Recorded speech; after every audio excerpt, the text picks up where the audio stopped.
Welcome to Harbor Rock Wealth Management's Planning Tip of the Week. My name is Ruben Smith, and I am joined by my good friend and partner, Jimmy Lester. Welcome.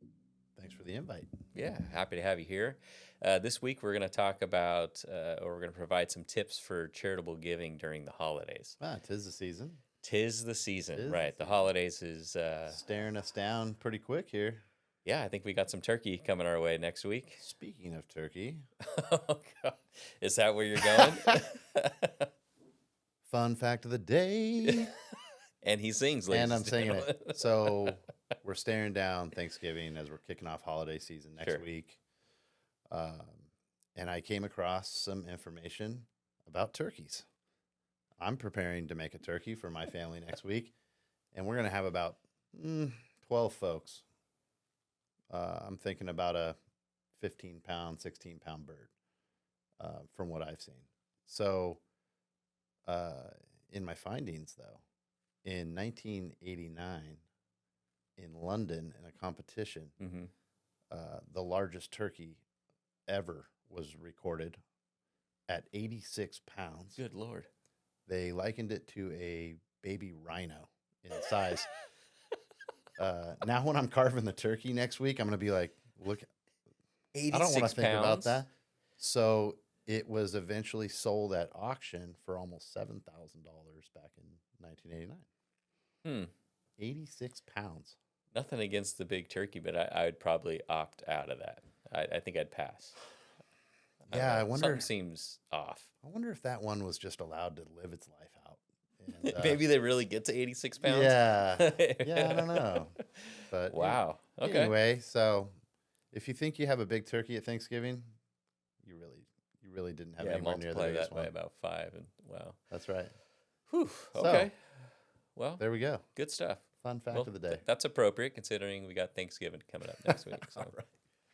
All right. Well, holidays is the time of giving, like we had mentioned, and when it comes to charitable giving, it can be seen as or thought of as simple as just writing a check, Right.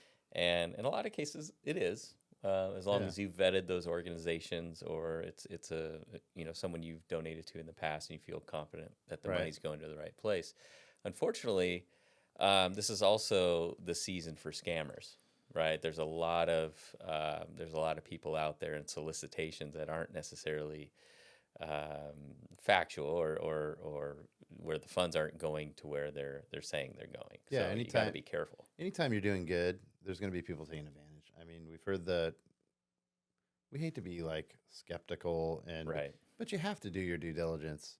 You Mhm. know, I the first thing I think of is like church tithing or the local sports team or school or Mhm. something.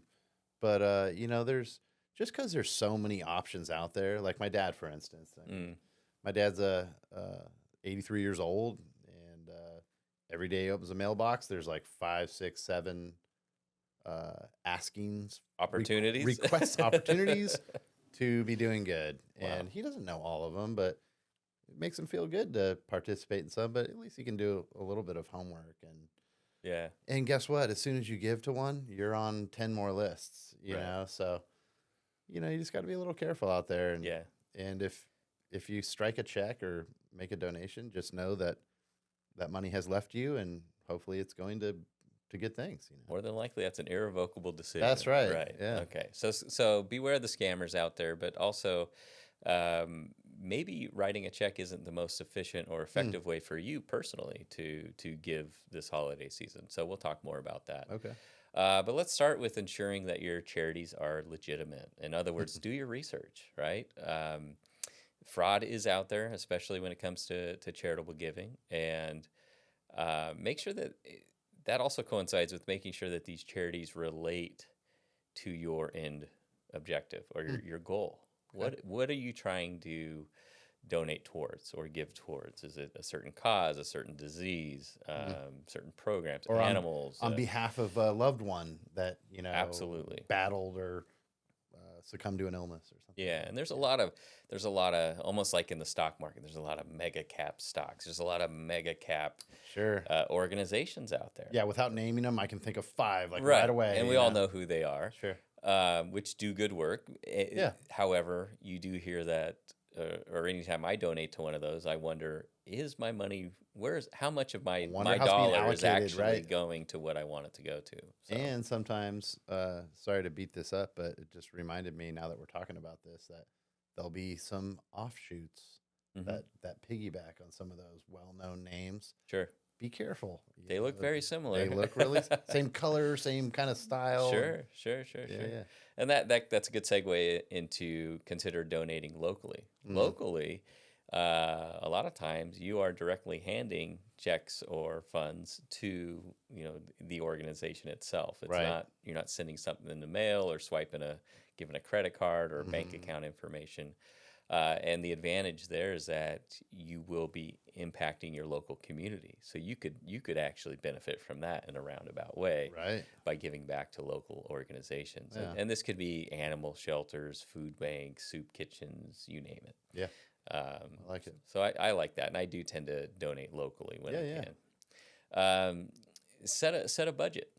Okay, Mm. the holidays. Do you think Americans, notoriously poor savers and high spenders, can get carried away during the holiday season? Don't put it on a credit. Don't put it on a credit card, and they'll take credit card. Oh, Don't put it on a absolutely. credit card if you can avoid They'll it. talk to you about the miles that you're gonna earn. Yeah, that's crazy.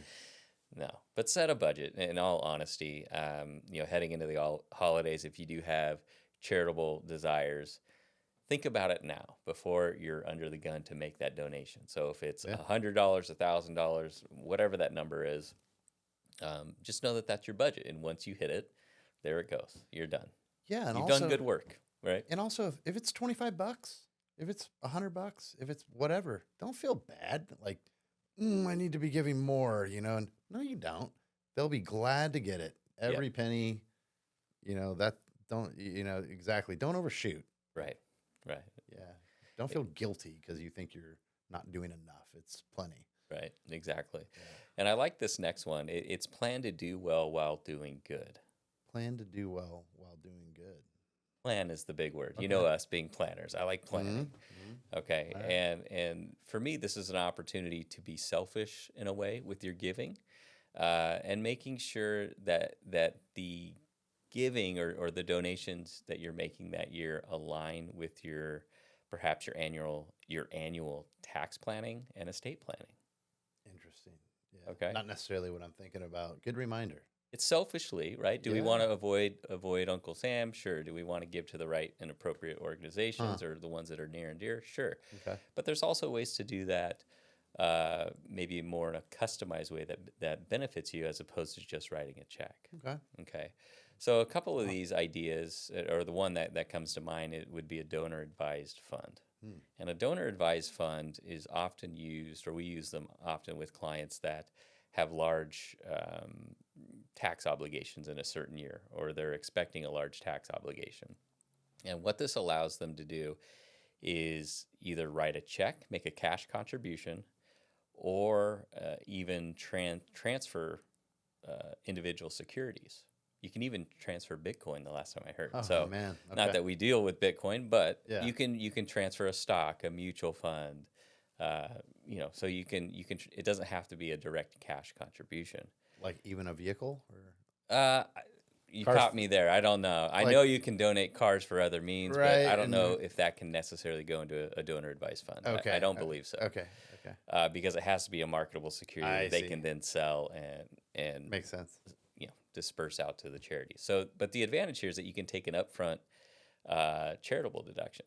And what if you had a highly appreciated stock that was worth $50,000, Yeah. and you put that into this donor advised fund? Well, now you get to write off a portion of that. Now, Hmm. there's different levels. In cash, you can write off more if it's a cash contribution to a donor advised fund versus a security. I believe it's 60% to cash and 30% for an investment. I'm sure the local tax professional would help you. Right, but that's calculate part that. of where we would come in and help guide them, and then they get final Yeah. answers from their CPAs. Final okay. Yeah. Yeah, Okay. exactly. All But right. donor advised funds are the easiest thing to do because there's no annual distribution requirements. The donor, our client in this case, would be able to determine the specific charities. Now they have to be 501c3s, they have to be nonprofits.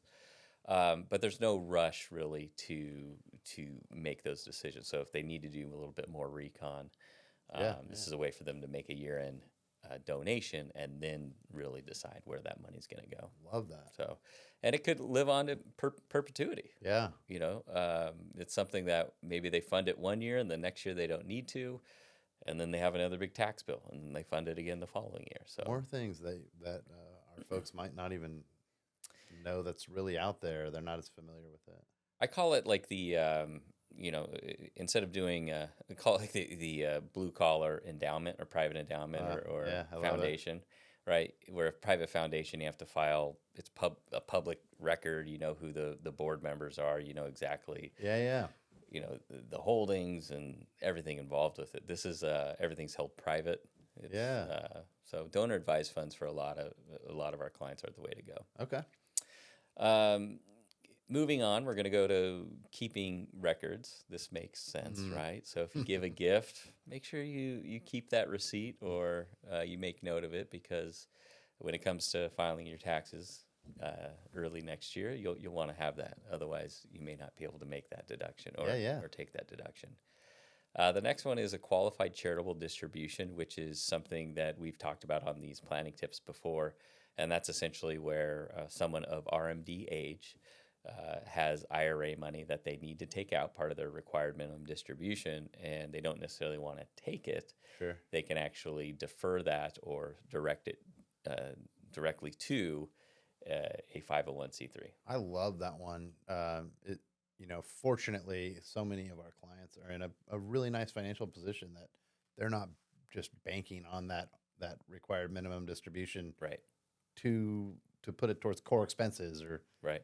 and they're always wondering about that. And they're all, gosh, I hate to take it and I get taxed on it. And, Yep. it's not their choice. It's the way Yeah. it goes. But what a great way to feel even better about redirecting that Sure. towards a great cause. I mean, Yeah, you don't want to claim the taxes, but if you also have charitable desires, in your Yeah. so-called budget, then why not Satisfy- just direct that and keep kills a the lot of money that was birds. in your account? Yeah. Yeah. Absolutely. And some of these RMD amounts they're pretty substantial. Sure, I mean, they can be impactful. Absolutely. yeah, that's awesome. Yep. And then the last one I want to talk about is corporate matching. We used to work for we actually do still are affiliated with a large firm, but Sure, yeah. we used to work for a large company that would match any charitable contributions that we made on our own. So That's awesome. if you're trying to maximize the impact of your benefits, it's oftentimes it's prudent to go through your employer benefit program or HR to make that contribution, because then the employer will actually match it. Awesome. So you're talking about making a $25 contribution. Well, that's now 50, right? Or 100s, 200, and so Yeah, forth. that's wonderful. So yeah. So love tis the season. We talked about turkey. We got charitable giving and some ideas to consider. Yeah. So we appreciate you tuning in. If you have any questions about any of these topics, please don't hesitate to reach out, and we'll catch you next week. Thank you.